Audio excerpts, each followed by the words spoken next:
Hey guys, Dry Socket here, and if you've been following the channel, you'll know that I am moving into B Western, and I plan on shooting this Rossi 92 because it's just a really great looking gun, and to me, it really speaks to the B Western aesthetic. Now, if you're not subscribed to the channel, now is a fantastic time to do so. It's just a little button.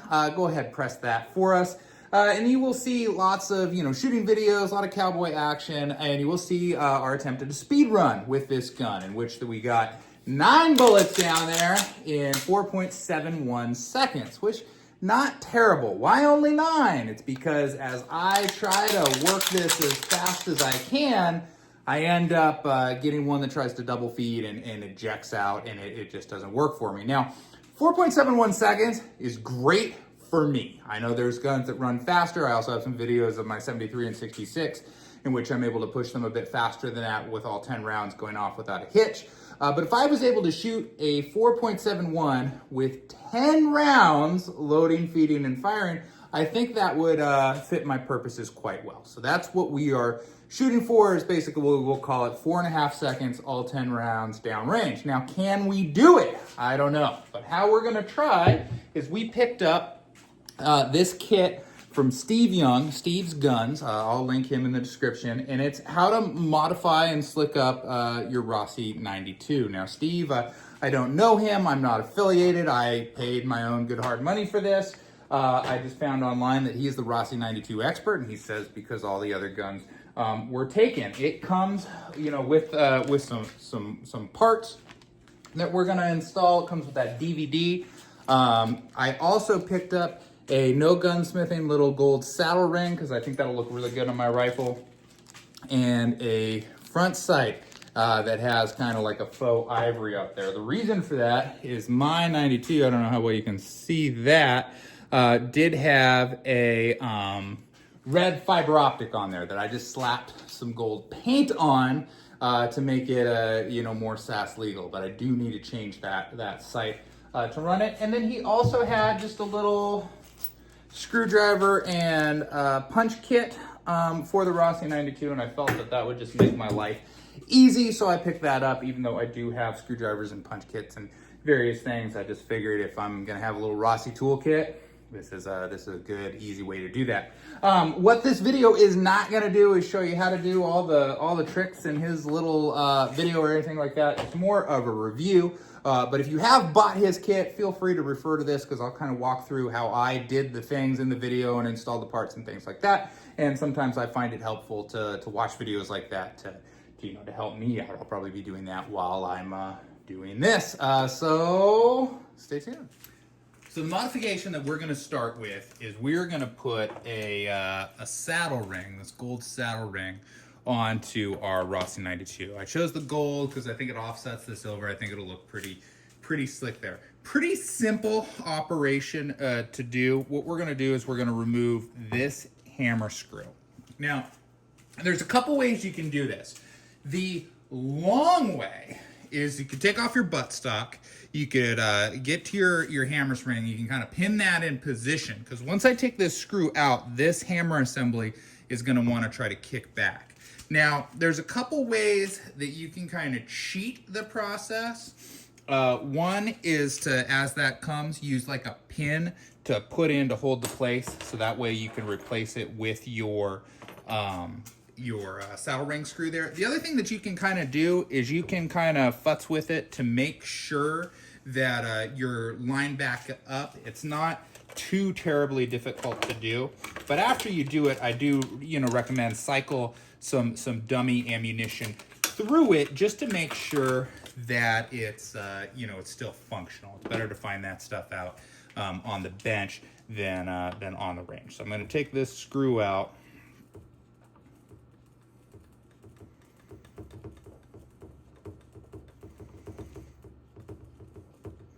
Once I get it through, I'll be able to kind of, it's under tension here. So as I'm pulling it out, notice see how the trigger came forward and that actually pressed out right there. I didn't pin it. I could, if I had pushed this screw out from the other side with a pin, it would probably hold it in place, but I wanted to show kind of how it did. Now you probably can't see down in there, but I can't see through that hole. So I got to kind of, you know, work the lever and put this in and get it in a position where I can get my pin to go through, and kind of play with that a little bit until it's all the way engaging the threads on the other side. What's cool about this saddle ring is I should be able to just, you know, screw it in by hand here. As I get to where I feel like it's grabbing, I should be able to look and see that it's coming into the threads there. And then from there, it's just a process going the rest of the way.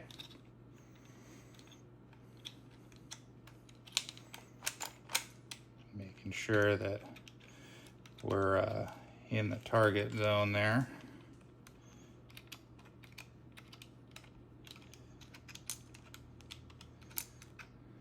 All right, and I believe that is all the way going through.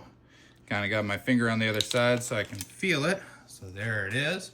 And then that's that ring installed. And again, I think that looks pretty slick.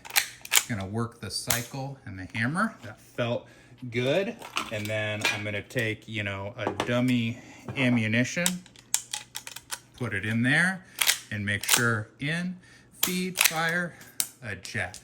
So we got our saddle ring installed on our Rossi 92. All right, another quick little project. We're replacing the front sight on our Rossi 92.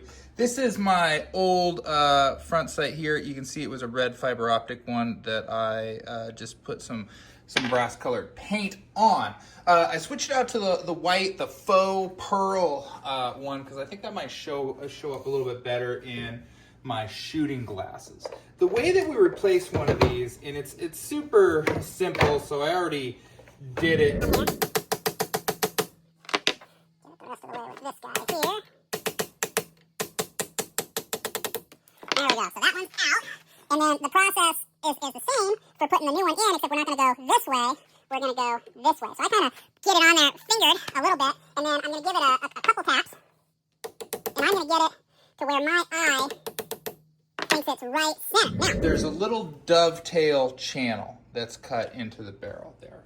And if you're looking down the barrel, what you want to do is you want to tap the sight out. It's called drifting. We're going to drift it out from right to left, and then we'll put it back in left to right.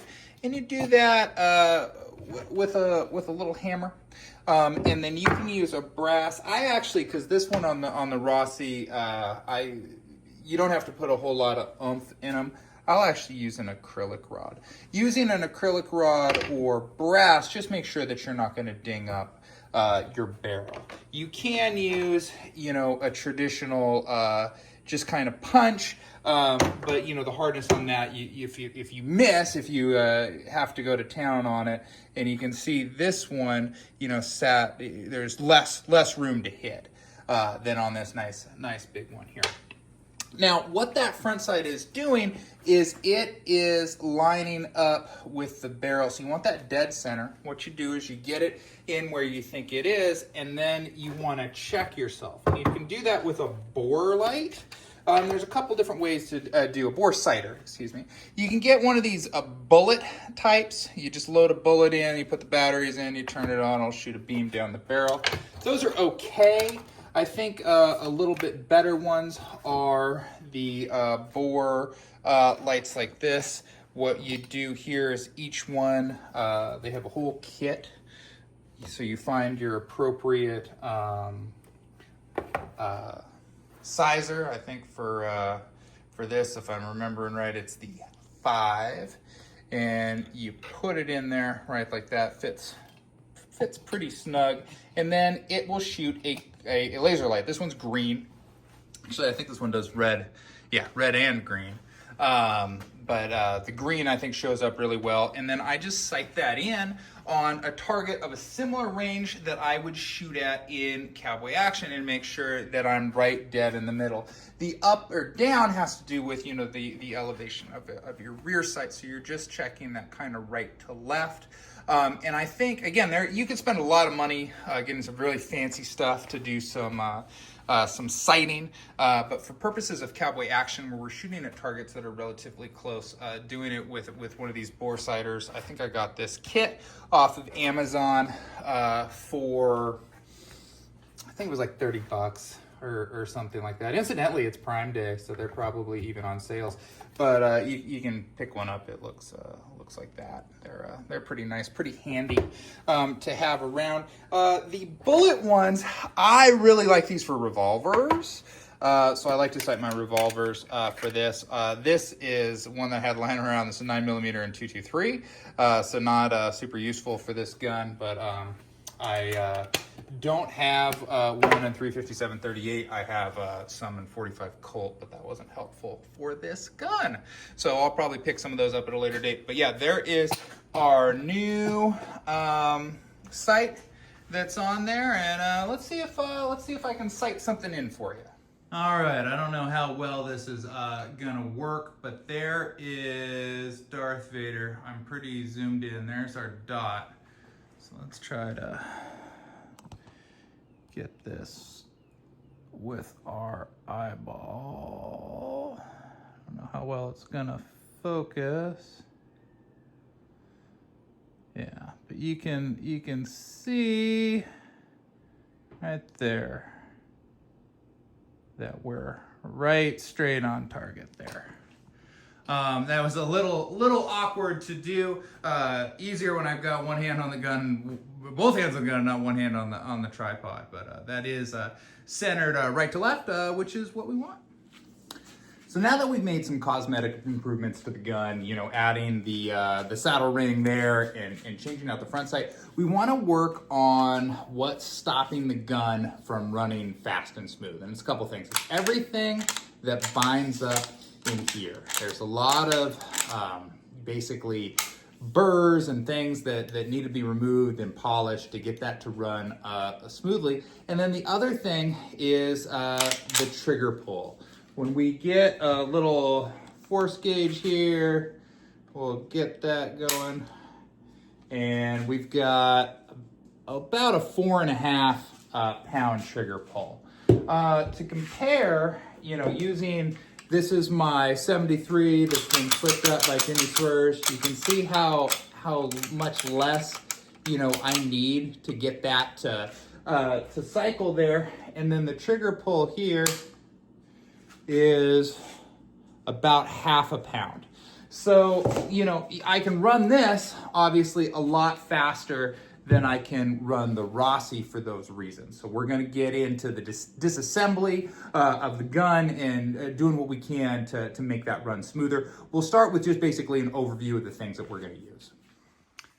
All right, now that we've shown you how to do a couple really easy, you know, modifications, changing your front sight, getting that saddle ring put on, we're gonna delve into the things that are really gonna make a big difference in slicking up this gun.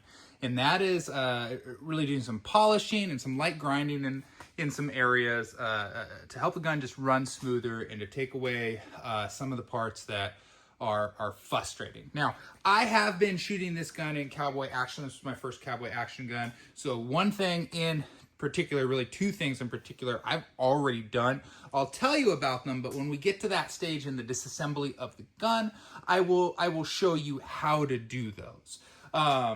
Let's talk about equipment that we're going to use. I did mention grinding, and the only spot that I'm gonna suggest that we do grinding is right on the lip of this gate here, because that Rossi comes. This is just razor sharp. It'll chew up your finger.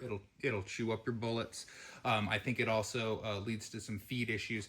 I have already did a little grinding there, and I'll show you how I did that, and a little polishing to that area.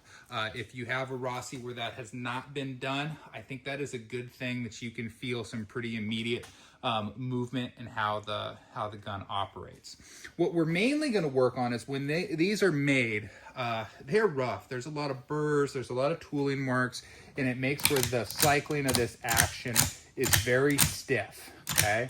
What we're gonna do is we're gonna go in and we're gonna do some polishing of you know, the bolt and, you know, the pieces, take off some of those tooling marks. We're not so much grinding, we're not really taking away, we're just smoothing so that the gun runs a little bit better. We're also gonna change out the spring that goes to this trigger, because that trigger pull, and I'll get a gauge for you a little bit later, is very heavy. I have to put a lot of pressure on there. I don't like it. You can modify the spring that is in there, just give it a little bend to take some tension out. I'm actually gonna replace it out in its entirety. And then we will, what I've already done on this one too, is I've shortened the spring that is in here that allows me to get another round in, and it helps kind of make the gun's feed a little bit better. So the gate and that spring I did when I first got this rifle, as well as, you know, painting that front sight there. There is the mainspring that we'll get to. The mainspring, I do have a reduced mainspring, and I'm not 100% sure if I want to put it in or not, because if this goes down and does not fire the bullet, if we get a light primer, that's a very frustrating occurrence. And I don't feel like that part of the gun for me has been an issue, but the spring did come with a spring kit, so we'll at least talk about how to do it. We are going to change a spring up in here, the ejector spring that allows for that bolt to be pushing back. We're going to get that under a little bit less tension, so that'll run a little bit smoother for us. And we will put in a metal mag follower versus the plastic one that comes in the gun. That is another thing that it's just the plastic one tends to catch. Metal on metal, if they're polished and smooth, runs a bit nicer, so we're going to make that modification as well. Another thing that I'll show you how to do is you can take this safety off, and you can get from Steve, one of the things that he sells on his website is a little screw to plug that hole. I personally, this does not get in my way or change my ability to shoot fast and safe. So I'm just going to leave it there. It's fine for me. Doesn't bother me in the slightest.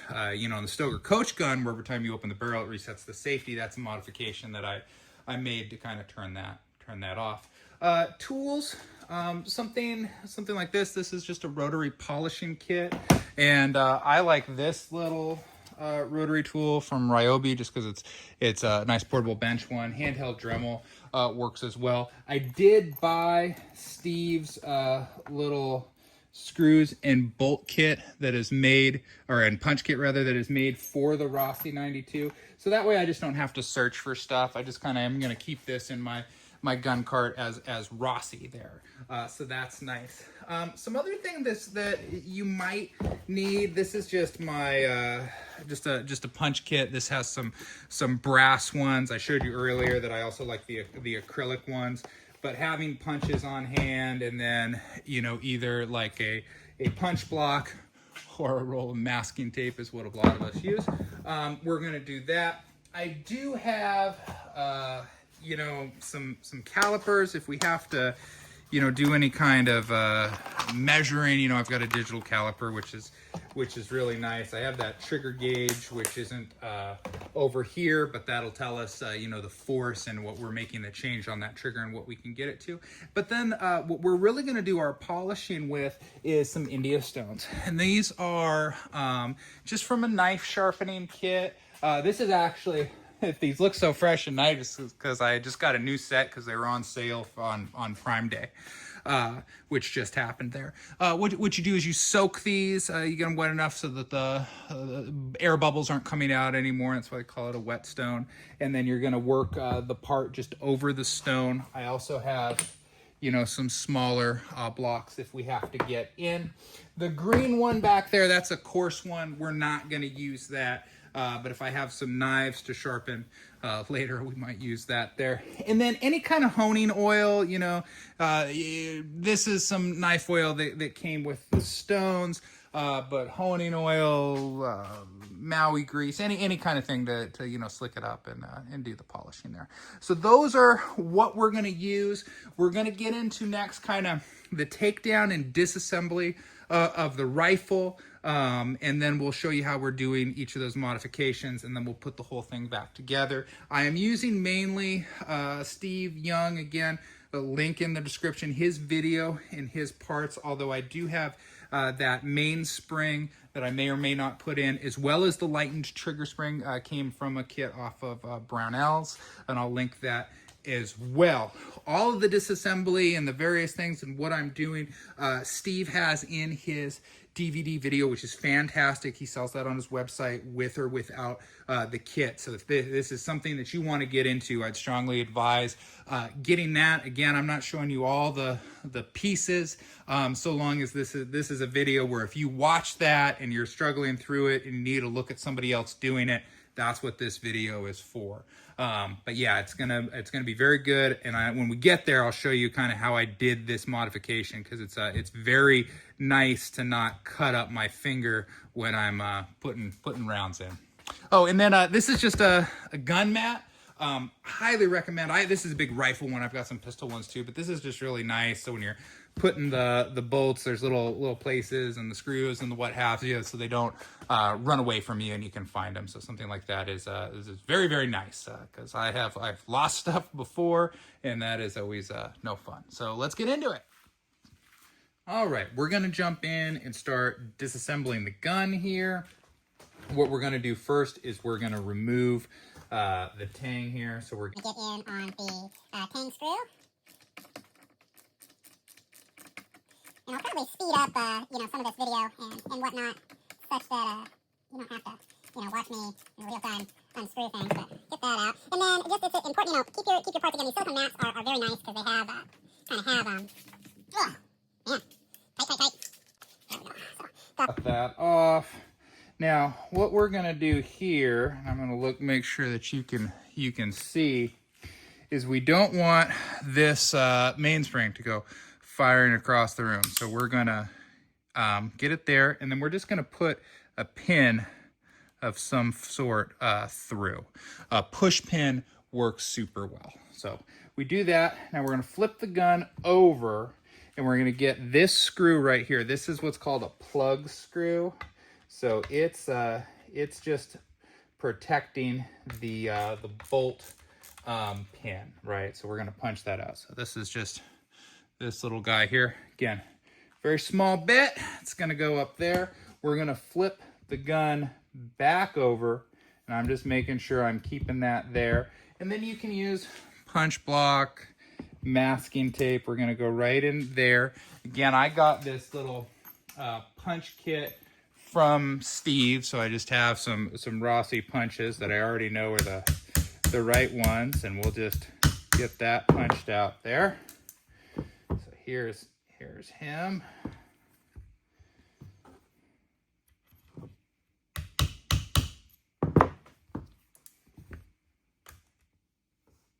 Good. And when I do that, that released a little bit of tension there. From there, what we're going to do is we're going to pull out the lever. So I'm going to switch the gun back over. I'm going to work the lever here, and I'm going to pull it out. And I want to make sure that I'm keeping these parts in the right orientation there. So I'm going to put my whole lever assembly off to the side over there, so I know where I'm at. Now, from there, we're going to flip over on our lovely saddle ring that we put in. We're going to go ahead and remove it. So we'll put that there. So now this lower tang, we want to come out, and you can see it's going to be kind of snug there.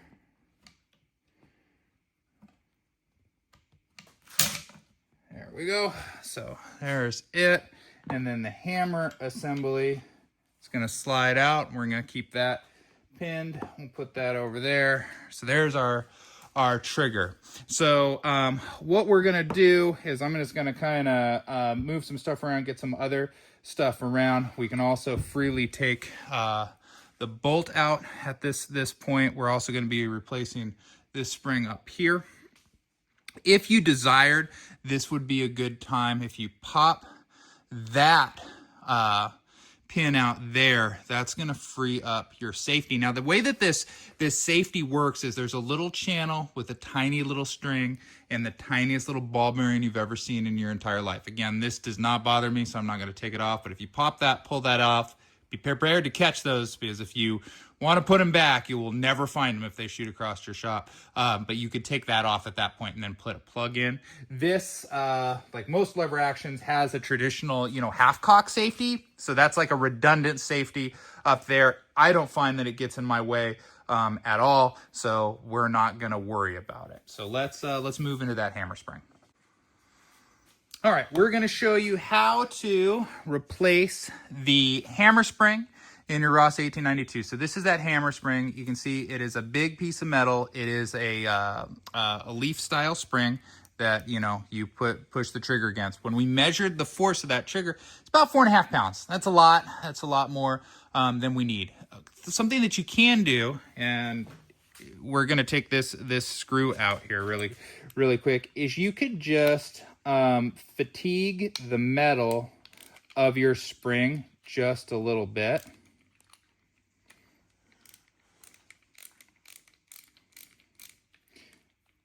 So let me get this screw out.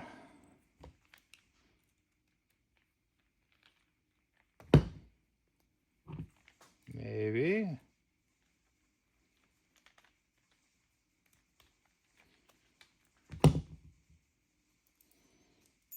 There we go. I'll put you right there for the time being. So this spring, you can kind of see where that bend is in it. You could, put some pressure. You could put it in a vise. You could bend it, and that would reduce the amount of force that the trigger needs to pull. We're just going to replace it. Now, Steve's kit did not have a replacement for this spring, so I did get a spring kit, the Gunz Slinger kit, and that's from Brownells, and we're going to replace it with this spring here. Now, you can see how much of a difference that spring is going to be, and it's a very simple install. We're going to drop it in there just like so. We're going to get our little screw lined up, and then we're just going to put that back in. That should greatly reduce our trigger pull. What we'll do, of course, is we will hook this back up to the gauge at the end of the video to see how much. But I would like it, in the vicinity of a couple pounds. So now you can see, like, I don't have to work very much to move that. So that would be, that'll be an ideal thing. And again, very, very simple to install that spring. So that's what we're doing with our trigger assembly. What we'll do next is we're going to move on to the lever, and there's a spring in here in the lever that we are going to replace to help us run a little faster. All right, the Rossi, like, most of the lever guns, they're a little bit overbuilt, so the springs are often a little bit more, aggressive than what you need. So what we're going to do is, on this level, we're going to note, you see how the inset channels there? We got to put the gun back together like that. So I'm going to lay my pieces out to remind me to do that. And we're going to take this pin out here, and that pin goes to that spring. Again, a very tight spring. Move our little hammer assembly there, and we'll get our little punch and a little lever here, little hammer rather. And we will go ahead and knock you out. There we go. When that comes out, I'm going to kind of depress it in a little bit to take it out nice and easy. Put it up on my part tray. I'm letting that slide out, and there's going to be a spring that's going to come with it here. There we go. And here is that spring. Now you can see it's a thick boy. I'm going to replace it with this one here. A little bit longer of a spring, but you can see those coils are a little bit smaller. Very, very simple thing, you know, to do. It's got the channel there. I shove him in. I get this to go in. Got to line it up the right way, of course. Sorry, gunsmithing when you're, you know, operating a camera can be tricky. So you get it lined up to where it's there. I can assure you that's under less tension. Now, we hammered out our pin this way, right? So that means we have to flip it to put the pin back in. So we'll get it lined up. There we go. I like to get it started. And then same thing, we'll get that pin set back in. And then whenever I put a pin in, I run my thumb over on each side so I feel it, so it's not all the way there. The name of this game is we want everything to be in such a way that it's not gonna catch on anything. So sometimes you gotta do what you gotta do to make sure that you're there, and then we're told you it's hard to do that stuff. Then we're gonna check, make sure our spring is under less tension. So that is another spring. That is a lever spring, and then we just want to make sure we got that inset channel on top there. Get that back here so that will be ready to install. I'll put that off to the side and we'll move on to our next part. All right, so this is the mainspring, and of course your hammer there. Now, the Brownell kit that I got did come with a reduced tension mainspring. I feel like this mainspring that is in their factory is fine. I hesitate switching to a reduced mainspring just because then if that makes it where the hammer doesn't fall hard enough, you start getting light primer strikes. So I am not going to replace that. But if you were going to replace it, this is where you would do it. You would remove that spring, put that spring in, and pin it into place. So pretty self-explanatory. That comes with the Brownell kit.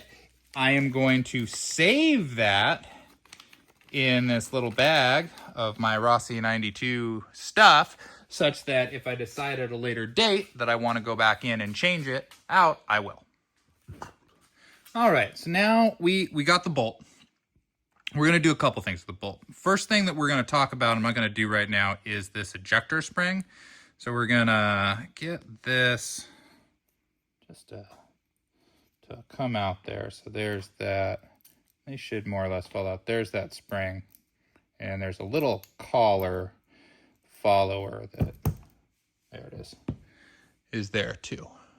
Now, this spring, like I said, these things are overbuilt. Look at that thick thing. We are going to replace that. Now, Brownell gives you an ejector spring. This one. It's too big. It's too long. We're going to use the one that we got from Steve's Guns. So the one from Steve's Guns is this one here. And again, just kind of showing you, the overall thickness and just how much give there is in that.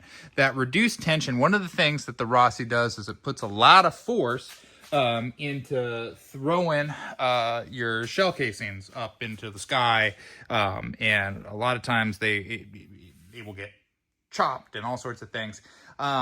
Any force that's not going into the action sliding back and forth, I want to reduce such that the force can be transferred into the action sliding back and forth. So let's talk about that. I don't know how well you can see this, but this is very bird. There's little spurs of metal. It's just not super finished. There's a good one you can see right there. Those little excess bits slow the gun down. So what I'm going to do, and I'll probably do a lot of this off camera because it's boring. but I'm gonna get my India stones and I'm gonna soak them. This is the medium one. I'll use the medium and the fine.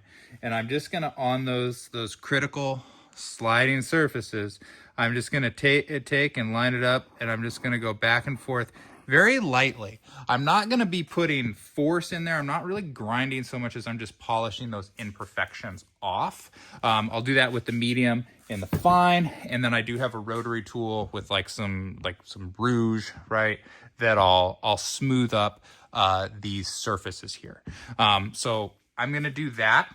The other thing that I'm gonna do on this stage is Steve has in his video some parts modifications that you can do. Some modifications to the parts that involve grinding the metal in some key places to slick up the gun further.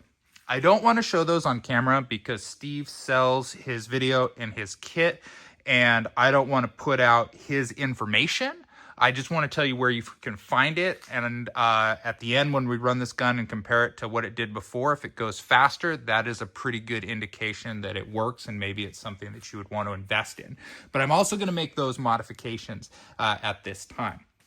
So I'm going to do, again, the main polishing that I am doing is just deburring this bolt to help it slide.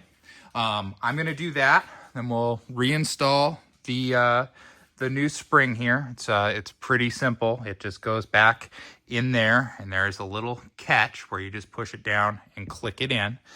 So not very hard to do it all there, but we'll show that next part on camera. All right, so what you can see is I've just polished up everything, just knocked down the burrs, and if this looks extra slick, honing oil, very important part of that step. We'll of course oil up the gun in full when we put it back together. So for this little guy, he's gonna come in here, and he's gonna go in and catch down there. So what we do is we put the spring on, we put the spring collar on, and then we're gonna get him in there, right?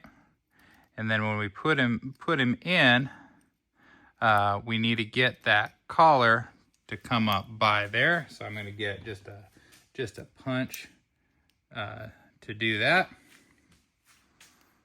Just like so, right? There it is. Very, very simple, and back together. So that is our new ejector spring.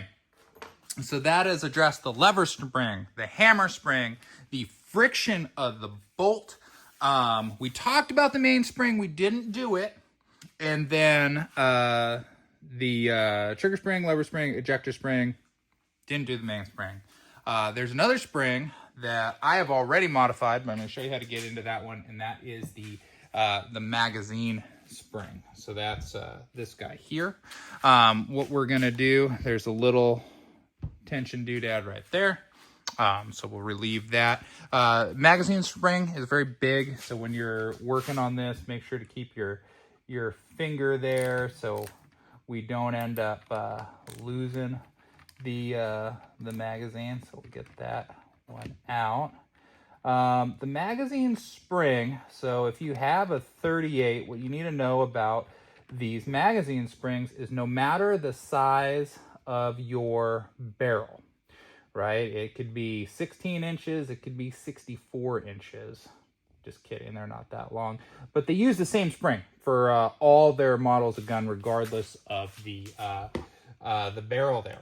So what happens is that the shorter guns, like the ones that we use for Cowboy Action, the spring ends up being way too just way too long. So that has a couple things that'll do. One is it'll make it where you can't fit as much ammunition in it as you want, and two, it's under too much force, and it can give you feed issues. Now, the other thing that we got from Steve is, look at this guy right here, this plasticky bit. Plastic on metal is never as smooth as polished metal on polished metal. So what we are going to do is we are going to install this mag follower. Simple operation. I just stick it in there. I forgot how much of this spring I cut off, but it wasn't, you know, it was sizable. It was like 4 inches or so, and it allowed me to get one more round in. So we're gonna put that there because we'll put that back together in just a second. And I want to talk to you about a modification that I've already done, which is this lip here. When you get this, this will be straight and it'll be very, very sharp, both inside and out. What I did with mine is I took a rotary tool, a Dremel, and I went in there with a grinder, and I took just a small little bit. I made that little arc there, you know, for my finger and a bullet, and then I cleaned up all the edges just with a polishing wheel and some rouge. And that has made that do a couple things. One, it doesn't take chunks out of my brass and bullets as it's feeding. And two, it doesn't take chunks out of my finger. Very, very easy to do. Just a rotary tool. And, you know, I just got this polishing kit thing. It has all the various things that you could ever want in there. And it's super cheap. They have those at like Home Depot and things like that. So what we're gonna do now is we're gonna start, you know, putting the gun back together. We have our new springs.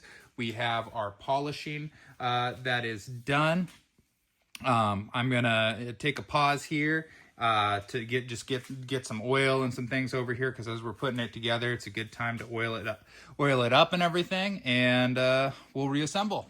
So I started shooting a reassembly video, and almost immediately I got a big gash in my thumb, and it was more messy and futzy than I thought it would be. But gun is back together. This gun is very particular on case length of ammunition. So my dummy rounds, some of them double feed. So I did take it out with some live ammunition and point it in a safe direction. And I did cycle all 10 just fine. So that's good. This is the action now. And you can see that is quite a bit smoother just from doing that deburring. I made those modifications that Steve Young suggested. I think those are very helpful as well. But you know, if you want to know how to do those, you got to get his kit. And then this is the real exciting thing to me here. We've got a 1/2 pound trigger pull. So that's way better than I expected. So I think we'll be able to run this rifle a little bit faster than we could previously. So I'm gonna take it out and shoot it. We'll compare it to 9 rounds in 4.7 seconds. We'll see what we can get. All right, you guys have a good one. Get out there and shoot.